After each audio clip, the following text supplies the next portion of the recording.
Me friends and ఫ్యామిలీతో సరదాగా బయటకు వెళ్ళటానికి కారు లేదా అయితే వెంటనే ఈ నెంబర్కి కాల్ చేయండి.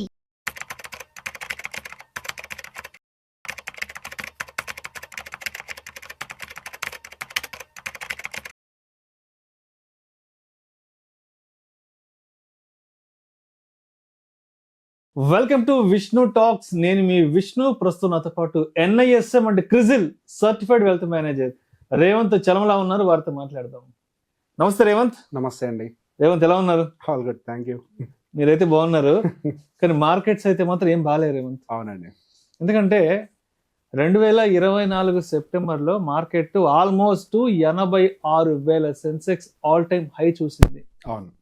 ఇప్పుడు 2025 జనవరిలో మార్కెట్ 76,000కి వెళ్ళిపోయింది. అంటే ఆల్మోస్ట్ 10,000 పాయింట్లు వెనక్కి వచ్చేసారు. అవునండి. నిఫ్టీ విషయానికి వస్తే ఏమో 26,200 2024 సెప్టెంబర్లో ఆల్ టైమ్ హై చూస్తే ఇవాళ జనవరిలో 23,203 నిఫ్టీ, అంటే 3,000 పాయింట్లు వెనక్కి వచ్చేసింది. అవును. అంటే 86,000 నుంచి 76,000కి వచ్చామంటే ఆల్మోస్ట్ ఒక సంవత్సర కాలం వెనక్కి వచ్చేసి ఏమనిపిస్తుంది, అంత దారుణంగా మార్కెట్ ఫాలో అవుతుంది. దగ్గర 60 ట్రిలియన్ల సంపద మార్కెట్ నుంచి ఆవిరైపోయిందంట. అవును. ఏంది అసలు, అంటే ఇంత పెద్ద ఫాల్ అయింది అంటే దీని ఫాల్ అనాలా, కరెక్షన్ అనాలా, లేకపోతే క్రాష్ అనాలా? ఎందుకు ఇంత ఎత్తున ఇన్వెస్టర్ల సంపద మొత్తం బయటకు వెళ్ళిపోతుంది, నష్టపోతుంది అంటారు? నెక్స్ట్ ఇంకా అంటే ఇంతకు మించిన ఘోరాలు ఏమైనా ఇంకా చూడబోతున్నాము మార్కెట్లో? సో మీరే అన్నారు సెప్టెంబర్ నుంచి మనం ఈ ఫాల్ చూస్తున్నాము అని చెప్పేసి. సో మనం పోయిన సంవత్సరం 2024 జనవరిలో ఒక వీడియో చేసుకున్నప్పుడు మార్కెట్స్ ఎక్కడ ఉంటాయి అని అంటే మాక్సిమం వెళ్తే 24,000 is the right point for Nifty అని చెప్పేసి మాట్లాడుకున్నాం. ఇప్పుడు సమ్వేర్ అరౌండ్ అదే మళ్ళీ మనకి 2024 ఇయర్ క్లోజ్ అయ్యే టైంకి అక్కడికే వచ్చేసింది. సో దీన్ని వాల్యుయేషన్స్ అని అంటాం. సో ఎప్పుడైతే వాల్యుయేషన్ కంఫర్ట్ మార్కెట్లో ఉండదో, ఒకవేళ పైకి వెళ్ళినా కానీ మార్కెట్స్ మళ్ళీ దాని ఆరిజిన్కి రావడానికి ప్రయత్నం చేస్తూనే ఉంటుంది. దాన్నే మనం వాపుకి బలుపుకి మధ్యలో ఉండే తేడా అని అంటాను నేను. వాపు బలుపు ఎంతైనా వాయినండి, దెబ్బ తగిలితే మళ్ళీ దాని ఆరిజిన్ ప్లేస్కి వచ్చేస్తుంది. రైట్. మనకి మొన్న మార్కెట్లో ఏదైతే పైకి వెళ్ళిందో అదంతా కూడా జస్ట్ ఒక వాపు లాంటిది. దాని ఒరిజినల్ రేంజ్కి అది వచ్చేయాలి. ఇప్పుడు అక్కడికి వచ్చేసింది. సో దాంతో పాటుగా తర్వాత ఏమైంది, మనకి డాలర్ ఇండెక్స్ అప్రిషియేట్ అవ్వటం, ఇవన్నీ కూడా ఫ్యాక్టర్స్ ఉన్నాయి. దాని గురించి డీటెయిల్డ్గా కూడా మాట్లాడతాను. నాకు తెలిసి తెలుగు ఛానల్స్లో దాని ఇన్ డీటెయిల్డ్ ఎక్స్ప్లెనేషన్ ఎవరు ఇవ్వలేదు అనుకుంటా. సో మన వాళ్ళకు ఉపయోగపడుతుంది. సో దాన్ని ట్రాక్ చేస్తే మార్కెట్ని వాళ్ళు కూడా కొంతవరకు అర్థం చేసుకోవచ్చు. సో బేసిక్గా మనం గమనిస్తే ఇప్పుడు ఆల్రెడీ నిఫ్టీ అనేది 11% కరెక్షన్లోకి వెళ్ళిపోయింది. 10% అని బిలోకి వచ్చింది అని అంటే దాని కరెక్షన్ జోన్ అని అంటాం. సో ఇక్కడి నుంచి ఇంకా కిందకు వస్తుందా అని అంటే పొటెన్షియల్గా మనకైతే అవకాశాలు ఎక్కువగా లేనట్టుగా కనిపిస్తున్నాయి. ఒకవేళ వచ్చినా మాక్సిమం వస్తే ఒక 2 to 5%. ఇన్ బిట్వీన్ మధ్యలో కూడా ఒకసారి మనం వీడియో చేసుకున్నప్పుడు మార్కెట్స్ ఎంతవరకు వెళ్ళొచ్చు అని అంటే మాక్సిమం 2 to 5% అని అనుకున్నాం. అప్పుడు ఆల్మోస్ట్ అదే టైంలో కూడా మనకి 23,300 దగ్గర మార్కెట్ ఉంది. 20 to 500 మంచి సపోర్ట్గా యాక్ట్ అవడానికి సాలిడ్గా మనకి ఛాన్సెస్ కనిపిస్తున్నాయి. సో దానికి ఫండమెంటల్గా ఇన్ బిట్వీన్ మనకి కొన్ని ఈవెంట్స్ ఉన్నాయి. మనం ట్రంప్ గారి ప్రమాణ స్వీకారం జనవరి 20వ తారీఖున జరగబోతోంది. సో ఆ రోజు పర్టికులర్గా ఆయన ఎటువంటి నిర్ణయాలు తీసుకుంటారు. సో ఇప్పుడు డాలర్ అప్రిషియేట్ అవ్వడానికి ప్రధాన కారణం ఆయన ప్రపంచం మీద ఉన్నటువంటి అన్ని కంట్రీస్ మీద టాక్సేషన్ పెంచుతారు అని ఒక ఎక్స్పెక్టేషన్ మార్కెట్లో ఉంది. ఎప్పుడైతే ట్యాక్సెస్ అవన్నీ పెంచుతారో అదే విధంగా అక్కడ కార్పొరేట్ ట్యాక్సెస్ అన్ని తగ్గిస్తారు, యుఎస్ ఎకానమీ బాగుంటుంది. సో ఈ ట్యాక్స్ అన్ని పెంచడం వల్ల ఇంకా డాలర్ అనేది కూడా కొంత అప్రిషియేట్ అవుతుంది అన్న దాంతో యాంటిసిపేషన్ తోటి ఇప్పుడు డాలర్ ఇండెక్స్ అనేది పెరిగి వెళ్ళిపోతూనే ఉంది. సో ఎప్పుడైతే మనకి టాక్సేషన్స్ అన్ని పెంచుతారో గ్రోత్ వైపుగా అడుగులు వేస్తున్నారు. సో ఇప్పుడు ట్రంప్ గారు గ్రోత్ వైపుగా అడుగులు వేస్తామని చెప్పేసి అంటున్నారు. గ్రోత్ వైపుగా అడుగులు వేసే ప్రయత్నం చేస్తే మనకి ఇన్ఫ్లేషన్ అనేది కంట్రోల్లోకి రాదు. ఇన్ఫ్లేషన్ అనేది కంట్రోల్లోకి రాకపోతే ఏం జరుగుతుంది, మనకి బాండ్ ఈల్డ్స్ అనేవి స్టడీగా పైకి వెళ్ళడం జరుగుతుంది. సో బాండ్ ఈల్డ్స్ అనేవి దాదాపుగా ఇప్పుడు 4.6, 4.7 ఆ పర్సంటేజ్లో ట్రేడ్ అవుతుంది. అక్కడ ఆ దేశంలో దాని యొక్క కంట్రీ ఇన్ఫ్లేషన్ ఎంత 2.5%గా అదే యావరేజ్ ఉంది. ఇప్పుడు ఇన్ఫ్లేషన్ 2.5గా ఉంటూ అదే ఇంట్రెస్ట్ రేట్ దాదాపుగా 4.5గా వస్తే ఇంకొక వైపుగా డాలర్ ఇండెక్స్ పెరుగుతుంది, ఇంకొక వైపు చూస్తే ఇండియన్ రూపీ ఏమో డిప్రిషియేట్ అవుతుంది. సో ఇదంతా క్లబ్ టుగెదర్ కనుక చెక్ చేసినట్లయితే వాళ్ళకి రిస్క్ ఫ్రీ రిటర్న్ 10, 11, 12% వరకు ఈజీగా వచ్చేస్తుంది. సో బేసిక్ అంత రిస్క్ ఫ్రీ రిటర్న్ వస్తున్నప్పుడు డెఫినెట్గా ఇండియన్ మార్కెట్స్ వైపుగా ఫారెన్ ఇన్వెస్టర్స్ అన్న వాళ్ళు ఇంట్రెస్ట్ అయితే చూపించారు. సో దాని రీజన్ వల్ల మనకి FIS ఒక అవుట్ఫ్లో అనేది విపరీతంగా పెరిగిపోయింది.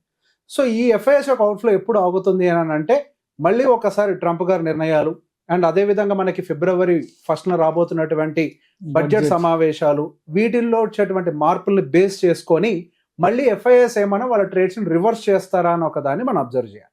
సో ఓకే, సో దాంతో పాటుగా మనం నెక్స్ట్ ఇప్పుడు మార్కెట్స్ గురించి కూడా ఒకసారి మాట్లాడుతూ నెక్స్ట్ అసలు యుఎస్ మార్కెట్స్ గురించి ఏంటని మళ్ళీ మాట్లాడదాం. So first Indian markets technical గా ఎలా ఉన్నాయి. సో ఇప్పుడు కనుక మనం చార్ట్ ని గమనించినట్లయితే మనకి మార్కెట్ అనేది ఒక డిసెండింగ్ ఛానల్లోకి ఎంటర్ అవడం అయితే గమనించాం. ఈ డిసెండింగ్ ఛానల్ మన వ్యూవర్స్ అందరికీ ఆల్రెడీ ఐడియా ఉండే ఉంటుంది, మనం ఇది ఎప్పటి నుంచో చూపిస్తున్నాం. సో రీసెంట్ గా ఒక రికవరీ బౌన్స్ వచ్చినప్పటికీ అక్కడి నుంచి మళ్ళీ డౌన్ ఫాల్ వచ్చి మిడ్ ఆఫ్ ద ఛానల్ దగ్గర బాగా స్ట్రగుల్ అవుతుంది. సో ఆ స్ట్రగుల్ అక్కడే ఉంటుందా లేకపోతే పైకి వెళ్ళి క్లోజ్ అవుతుందా అనేది ఒకసారి వీక్లీ టైం ఫ్రేమ్ లోకి వెళ్ళి చెక్ చేస్తే ఈ పర్టికులర్ ఈ వారం క్లోజ్ అయినటువంటి ఒక క్యాండిల్ డోజీ క్యాండిల్ లాగా ఫార్మేషన్ జరిగింది. డోజీ క్యాండిల్ అనేది సహజంగా మనకి రివర్సల్ కి ఒక ఇండికేషన్ లాగా మనం పరిగణిస్తూ ఉంటాం. So if by any chance market గనక అన్ని వైపులుగా అంటే ఈ 2 ఫండమెంటల్ యాక్టివిటీస్ గనక కొంచెం అడ్వాంటేజెస్ ఇస్తే గనక హయ్యర్ సైడ్ బ్రేక్అవుట్ అవడానికి అవకాశాలు ఉన్నాయి. సో బేసిక్ ఈ వారం మార్కెట్ డోజీగా క్లోజ్ అవడానికి కారణం ఏంటి అని అంటే మనకి నెక్స్ట్ రాబోతున్నటువంటి 2 బిగ్ ఈవెంట్స్ ఉన్నాయి. సో అటు బయర్స్ కానీ సెల్లర్స్ కానీ స్ట్రాంగ్ స్టెప్స్ తీసుకోలేకపోతున్నాం అనే ఒక ఇండికేషన్ ని ఈ డోజీ క్యాండిల్ క్లియర్ గా ఎక్స్ప్లెయిన్ చేస్తున్నారు.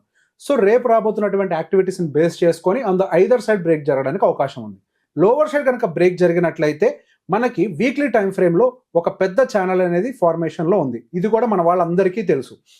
సో దాని లెక్క ప్రకారం గమనించిన 22,500 అనేది అగైన్ బిగ్ సపోర్ట్ గానే కనిపిస్తుంది.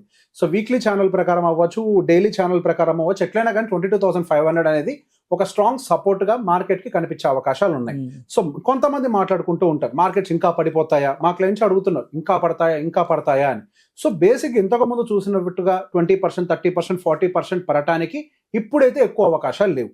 ఎందుకు? ఇంతకు ముందు మనకి ఏదో ఒక అన్సర్టనిటీ ఉంది, ఒక కోవిడ్, లీమన్ బ్రదర్ కొలాప్స్ అనో, .com బబుల్ అనో. సో యాజ్ ఆఫ్ నౌ ఇప్పుడు మనకు ప్రపంచంలో అటువంటి యాక్టివిటీస్ ఏవి జరగట్లేదు కాబట్టి మార్కెట్స్ అనేవి డీపర్ కరెక్షన్స్ కి గురవటానికి అవకాశాలు ఎక్కువగా లేవు. పొటెన్షియల్ కరెక్షన్ ఆల్రెడీ 10%, 12% ఏదైతే ఉండాలో అది జరిగింది. మాక్సిమం ఎక్స్టెండ్ అయితే ఇంకొక 2 or 3%.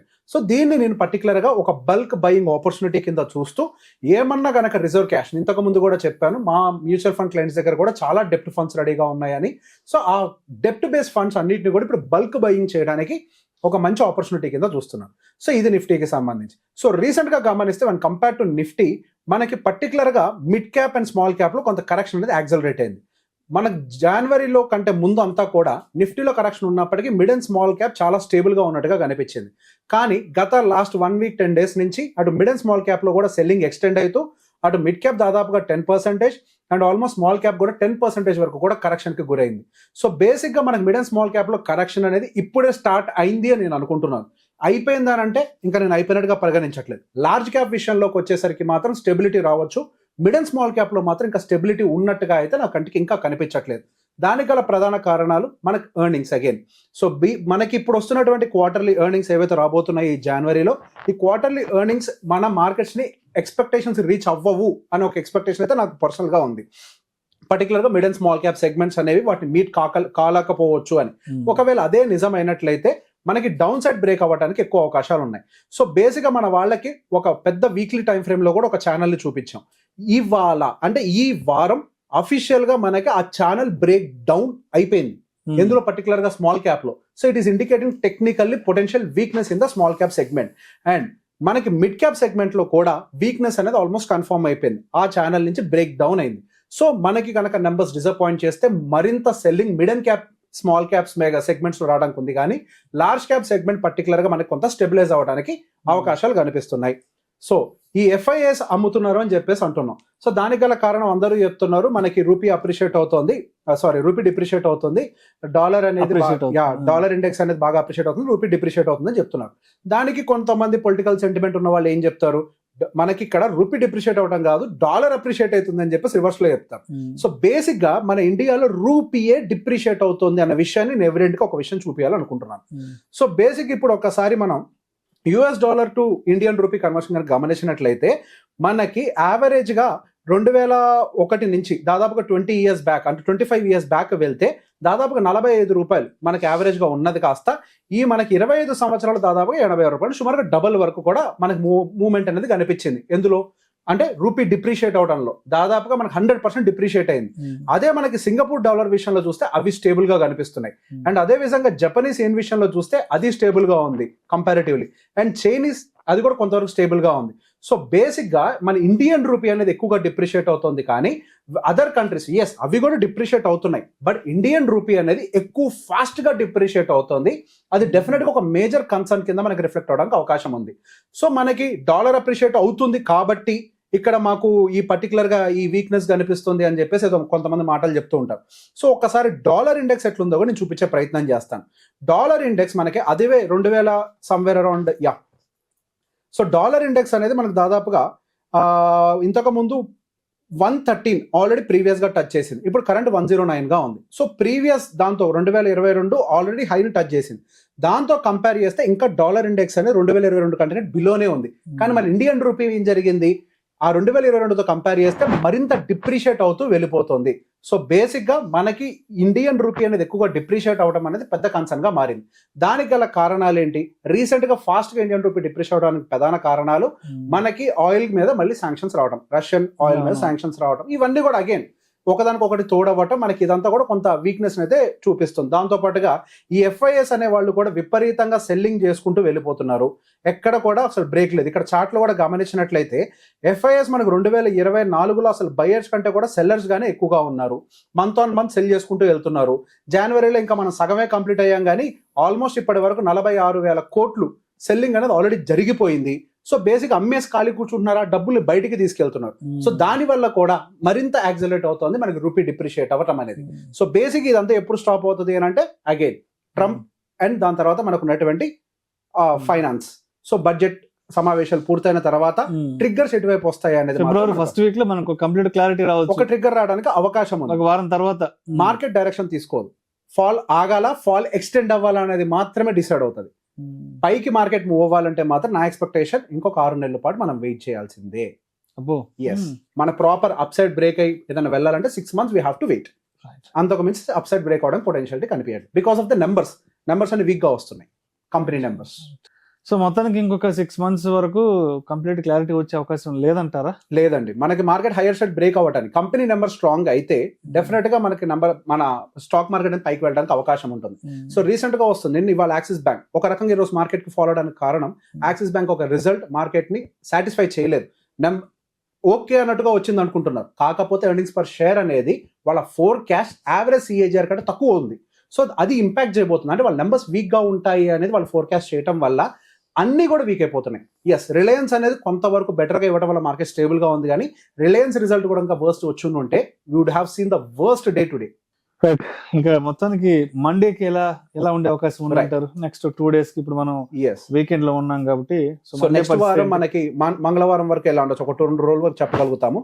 సో మనం కనుక ఆప్షన్ చైన్ డేటా కనుక గమనించినట్లయితే మనకి అన్ని వైపులా కూడా ఆప్షన్ రైటర్స్ అనే వాళ్ళు అన్ని వైపులు ఈక్వల్ గా ప్రెసెంట్ అయి ఉన్నారు. సో ఒక రకంగా మనకి 23,200 దగ్గర ఒక రకమైన స్ట్రాడిల్ ఫార్మేషన్ అనేది జరిగింది. స్ట్రాడిల్ ఫార్మేషన్ ఏం ఇండికేట్ చేస్తుంది అని అంటే market will not go anywhere, so మనకు అక్కడక్కడ తిరుగుతుంటుంది అని. సో ఈ వారం మనకి వీక్లీ క్యాండిల్ కూడా డోజీ క్యాండిల్ లాగా ఫామ్ అయింది.